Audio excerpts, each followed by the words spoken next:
Welcome to Brain Boogers. I'm MJ, your host, and today we're talking about personality models, in particular, ocean or canoe, depending on the viewer, and basic pH. I stumbled on this framework while in deep introspection about identity.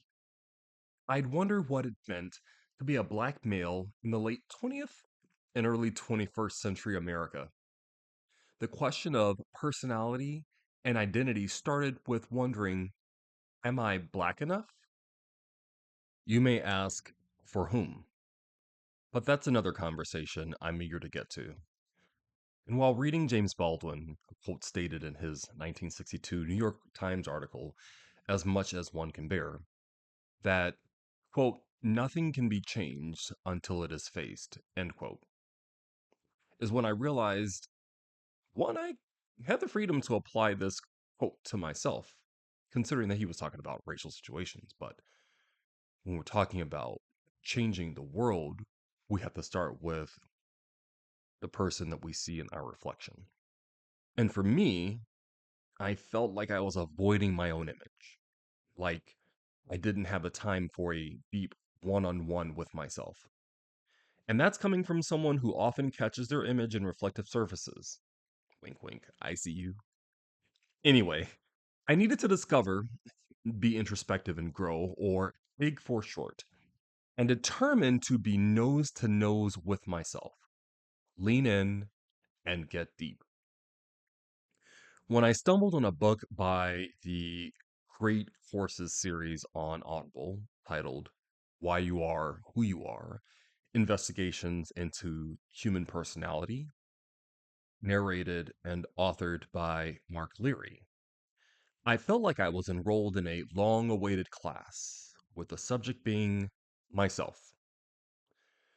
The professor breaks down the various reasons why we do what we do, from motivations to drivers, inspiration and will, all from making our dreams come alive towards self actualization. And he starts out with a look at your ocean or canoe and understanding how you interact with the world on various levels.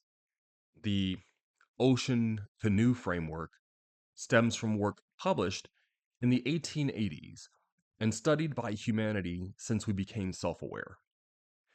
And while there have been many versions, they mostly centered around five personality attributes.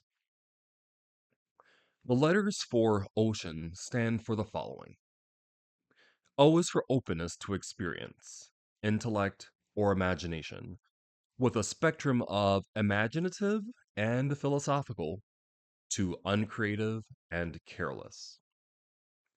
Positive expressions of this trait are shown when we are coming up with new ideas, liking surprises, rejecting traditional norms to an extent and values, and then being tolerant of others and finding different viewpoints, being curious about how things work and engaging in critical thinking, things like that. As each letter was described, I wondered where I was on the spectrum.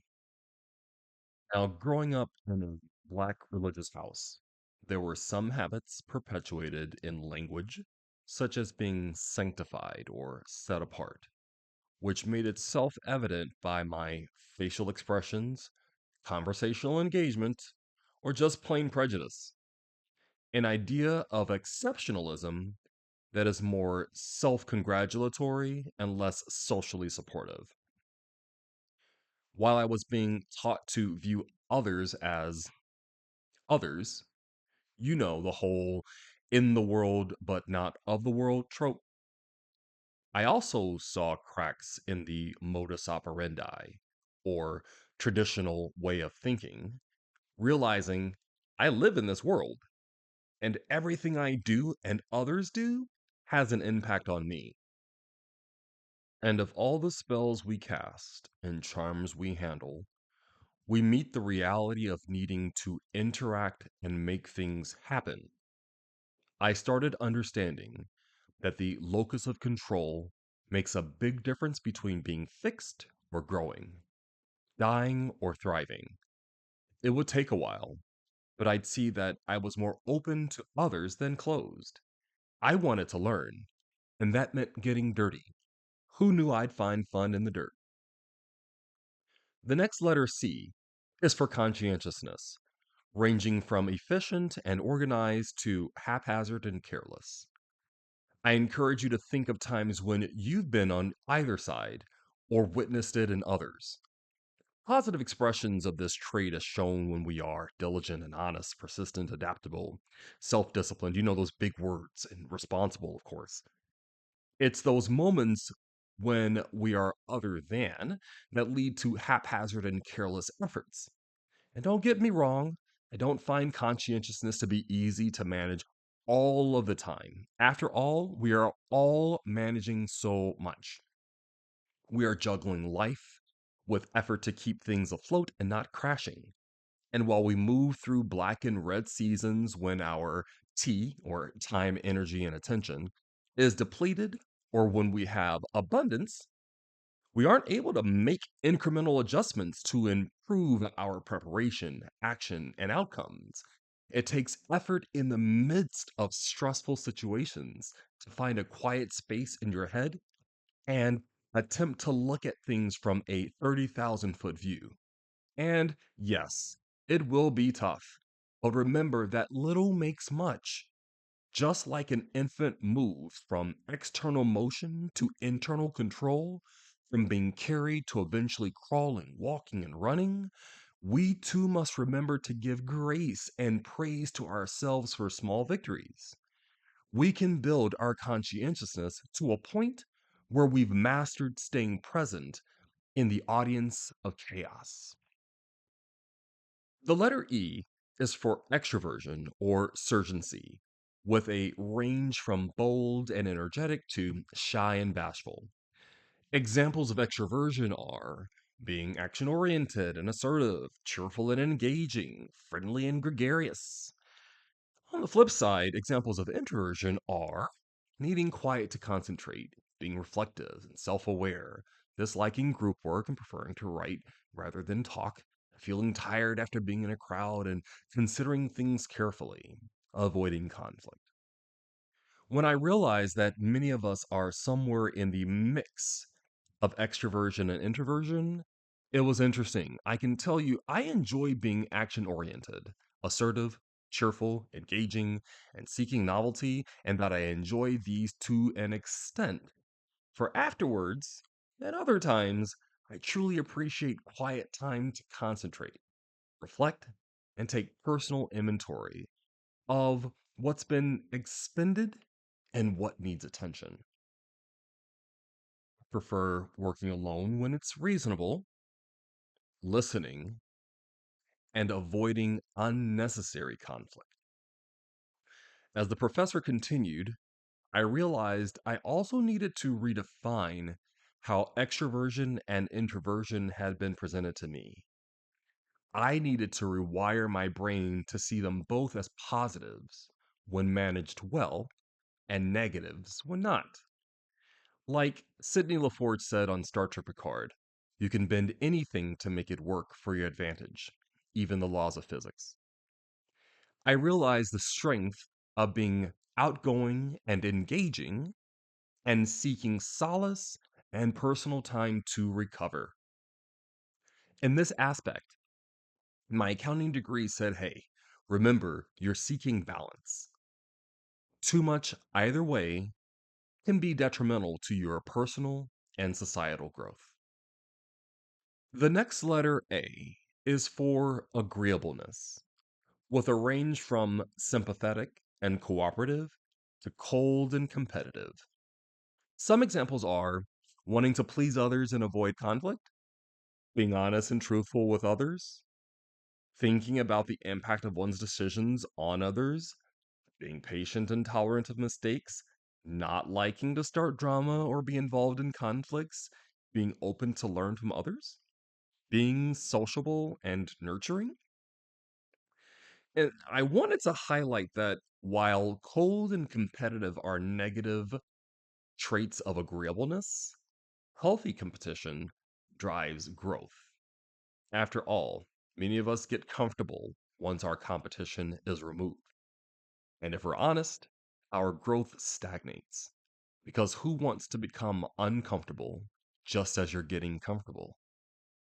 I think there's more to dig into about agreeableness, but that'll be for another discussion. Final letter N is for neuroticism or low emotional stability with a range from moody and nervous to relaxed and calm. This is characterized by anxiety, worry, fear, frustration, jealousy, moodiness, and loneliness, and expressed through constantly feeling irritable, road rage, being overly aware of psychological symptoms, guilty behavior, trouble recovering emotionally from difficult or stressful events, having difficulty controlling emotions, being easily overwhelmed by and overreacting to minor problems and inconveniences, complaining about physical symptoms without a medical reason, and feeling distressed over everyday events. Of all the traits, neuroticism stood out to me the brightest. I was learning the term for how I was feeling on a daily basis. As a child, after having a tantrum and realizing that a request I made wouldn't be fulfilled, I recall asking myself, so what now? Do you remain upset about the outcome, or do you do something about it and make it work for you? I gotta tell you, it took years for me to get to a point where I could manage my neuroticism. And today, I appreciate that I am aware of how neuroticism shows up in my life. From having panic attacks when I was failed by someone by relying on their words, to seeing tendencies in people when I'd make inquiries for help or information. I felt that people should be about their word and follow through with their promises, while often reminded of the last rule given to Jonas the receiver of memories in The Giver by Lois Lowry: you may lie. I began placing everyone in the same basket of not following through. While I chose to operate in a credulous manner, I quickly learned that others, despite their words, often didn't. And instead of acting with a vision of the anointed thinking, marinated in naivete, as if I'm owed anything, I chose to switch the lens through which I saw the world and my perception of it, and to refute that perception to determine if it's valid. My neuroticism forced me to focus on taking others' words with a grain of salt and low belief until proven, as well as operating with an internal locus of control. After all, what I was feeling, seeing, and doing was all in the neurons encased in my skull. I needed to change me to change the world around me. As I understood that neuroticism is a spectrum, I began to breathe slowly, take my time, and remind myself that while I may be perceiving an anthill as a mountain, once I took many steps back, I saw the issues for what they really were. Age and experience has been what's informed my neuroticism in my 40s, and I hope you can achieve this now. So, these combined traits make up your ocean, or canoe. There are additional traits we won't get into, such as honesty and humility, self esteem, harm avoidance, novelty seeking, sensory processing sensitivity, perfectionism, emotional blindness, termed alexithymia, rigidity, impulsivity, disinhibition, psychoticism, and obsessionality. Learning this helped me to understand how I interacted with the world based on where I was on that spectrum. All examples of each personality trait, in one way or many, ties to other traits. Like it's hard to pull one string without vibrating the others. Think of it like your horoscope. It's based on personality traits all humans express. And there will be many times that traits listed for your sign are also listed in the other 11. You are much like your neighbor, all of us seeing primarily from our own perspective and vantage point. Your ocean is unique. Even if you somehow manage to have all of the same variables for all involved. Despite your education or degree, religion, nationality, ethnicity, culture, or geographical region, your ocean remains unique. And understanding our own ocean will help us navigate others. My shallow understanding of self, filled with how to manage others' businesses, left me wanting to learn about myself and what my capabilities were outside the direct influence of others. And there were times when I would convince myself that I was fine, while terms buffered in my mind, using up precious calories until I'd address and research the concept and learned exponentially more. I recall when I asked my therapist if I might have obsessive compulsive disorder. I appreciate that they broke it down and highlighted that if it isn't disrupting your life, then it's not a disorder. Instead, you're just picky and preferential, like the rest of the humans, feeling similar things other humans felt. I mean, I wasn't like, oh my gosh, I'm not unique. It was more like Pete Davidson's SNL character Chad saying, oh, okay. There were times I even wondered why I think about how others think, considering that I hadn't established myself. However, I'd learned that metacognition, the thinking about thinking, is something most of us do to see how we fit. Before we attend that meeting, birthday, retirement, or promotion party, funeral, or press conference, many of us think through the entire event from what we'll wear to what we'll say in response to questions, what questions we'll ask, if that one person whom you don't get along with will be there, and how you'll avoid rolling your eyes at them, or making too grand an effort to avoid them. While I was feeling inadequate, I was already doing the exercises to ensure my personal growth and would learn how to use the tools to my benefit. So that's your ocean, canoe for short, and how you manage all 5 levers, almost like a sound mixing board, where a blend of emotions create a variety of colors and effects. I hope you have a better awareness of yourself, where you are on the spectrum of ocean or canoe, and how you'll manage them in your life. A well understood canoe can carry you across the most turbulent ocean, through the saltiest circumstances or outcomes.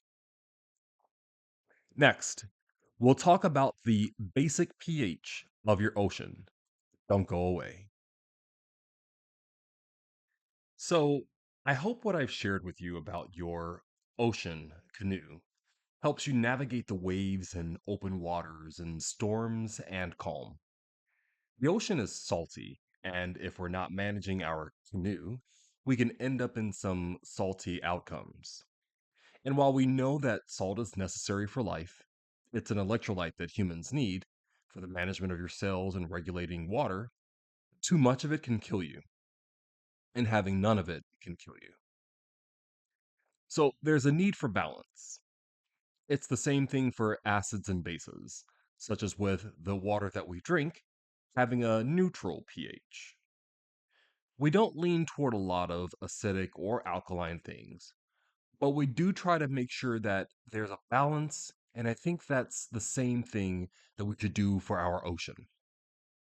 And to aid our conditioning for a salty ocean, like salty responses or salty outcomes, then we must look at and manage our basic pH that energizes the waves of our ocean. The introduction of the basic pH framework was presented by Dr. Lahad about 6 coping strategies we use. The letters stand for belief, affect, social engagement, imagination, cognition, and physical activities. With this framework, we see how we manage our lives through uncertainty. As one who believed I had a high neuroticism, I found comfort in addressing how I cope, seeking first to understand myself, then to be understood by others. How we cope with uncertainty is deeply rooted in our core. Belief, which relies on inner core values, can be a powerful factor in resilience through faith or other shared beliefs. Shared beliefs are particularly helpful as they also provide external support. As one writer stated, it's through traditions that we have laws. In other words, if we didn't put up danger and fatality signs, we may not be alive today. Our affection or feelings and emotions are able to share fears, anger, sorrow, disappointment, and we can have these emotions validated externally to make us feel less alone. In the future, we'll talk about HALT: hunger, anger, loneliness, and being tired. Our social engagement, such as support seeking through friendships or organizations we can gain a sense of responsibility from, help us to stay grounded. A decrease in isolation alongside an increase in social responsibility can restore emotional security. Are we volunteering somewhere? Are we in any affinity groups and do they support us? How do we exercise our political stance? What work are we engaged in toward the betterment of society? Do we engage in healthy debate? Are we doing our part in data sharing, collection, and review? Are we being citizen scientists or are we playing spectator? Our imagination or creativity is a method of coping with trauma which has been used for children. And I've learned that lessons set aside for teaching parents how to manage their children are great resources for me to manage my inner child. You know, the 12-year-old that pops up almost on a daily basis. And I work my hardest to reassure that 12-year-old that we're okay. This is helpful for all of the adults in our lives and seasoned individuals as well, as this can teach us about ourselves in each stage of our lives. We should become particularly adept at utilizing imagination to aid us through our lingering adverse childhood experiences. More about ACEs on another day. Expression of thoughts and feelings in a creative manner can allow a safer feeling released through expression of art, writing, drama, or music. We see how creativity inspires and is inspired by things. The saying that scarcity breeds many things, creativity is one of them. The something that is needed because there's something that's lacking. And, you know, you're moving through that. How do you interact with others around you? How do you work through that imagination? Is it healthy? And is it supporting you or is it tearing you down? Our cognitive coping skills help us problem solve and inform a direct approach to issues. We can start with our own brainstorming and later find when we brainstorm with others, this can make people feel less alone and more in control of their situation. We must consider if our thinking is overactive and creating moments of uncertainty or some mental instability. Or is it underactive? And what do you do to fix that? What do you do to manage that? What do you do to know that? What questions do you ask? And how do you find out more? Personally, I was like, oh my gosh, these are things that I needed to learn when I was in my 20s. More so, I wish I learned them in my teens. And I'd finally learned them in my late 30s and early 40s. The other thing is also thinking about that cognitive process. Do you jump to conclusions? Or are you indecisive? Do you weigh all options? How risky are you? Do you analyze in your head?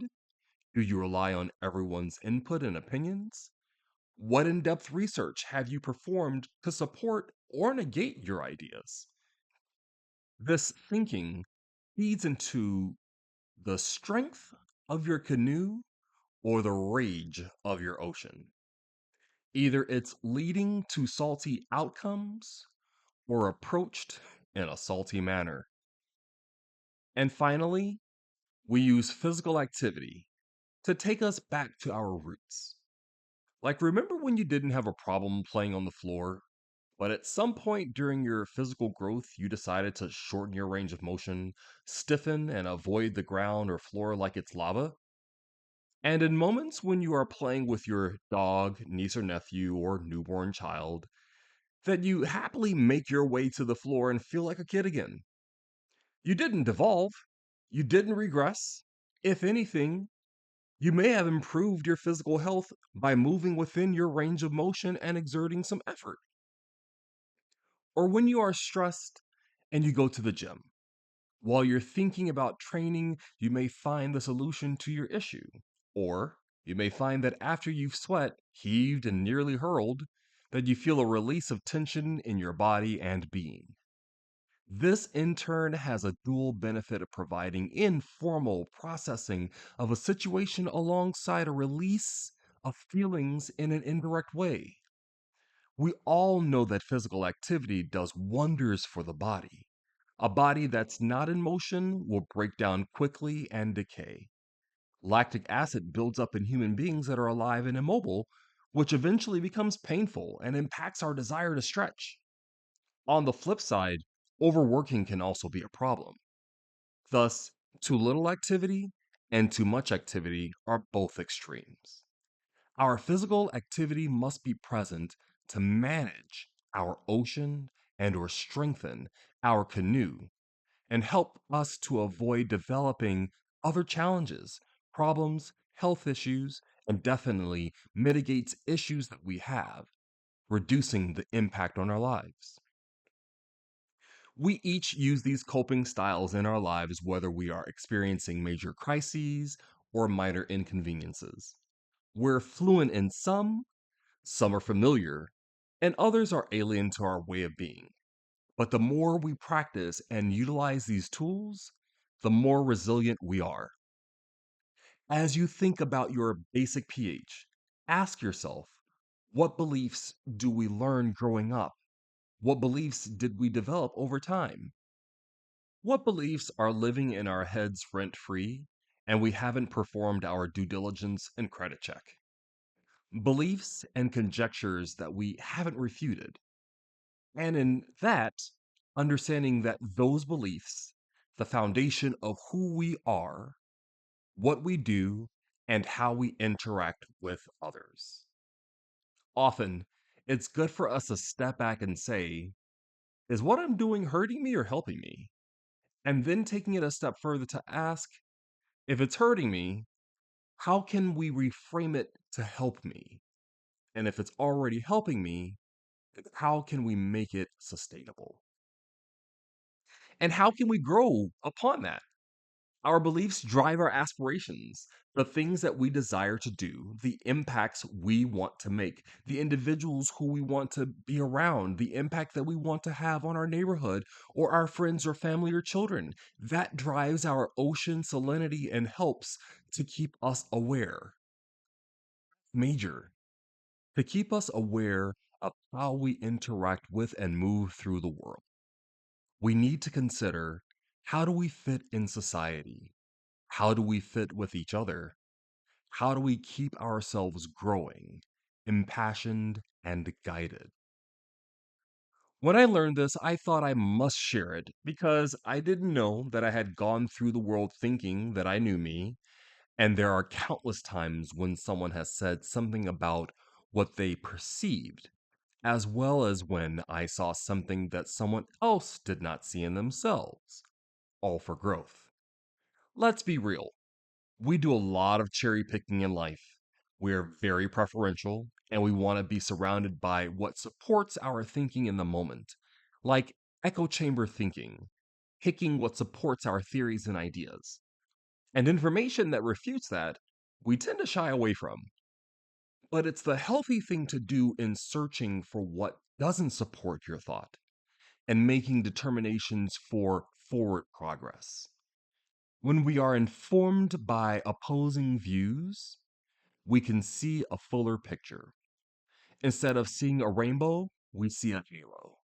It's when we are presented with something that's new that we can better manage our canoe over the ocean. It all plays into what the rest of the world looks like. And I guess that leads us into next week's topic, learning ourselves and starting with ourselves, and in that, being able to help others. I want to leave this quote: Invincibility is knowing one's own weaknesses. See, there's a quote ascribed to Isaac of Nineveh that says, Blessed is the man who knows his own weakness, because this knowledge becomes to him the foundation, root, and beginning of all goodness. While some feel this statement enables reckless behavior, I want to suggest that it also applies to individuals practicing metacognition. I hope your interest is piqued despite my monotone delivery.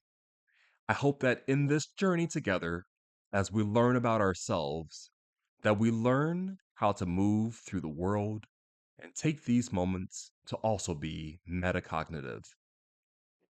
Next, we'll talk about ho'oponopono, the concept of looking at yourself first before trying to help others, and how it ties into our ocean and basic pH.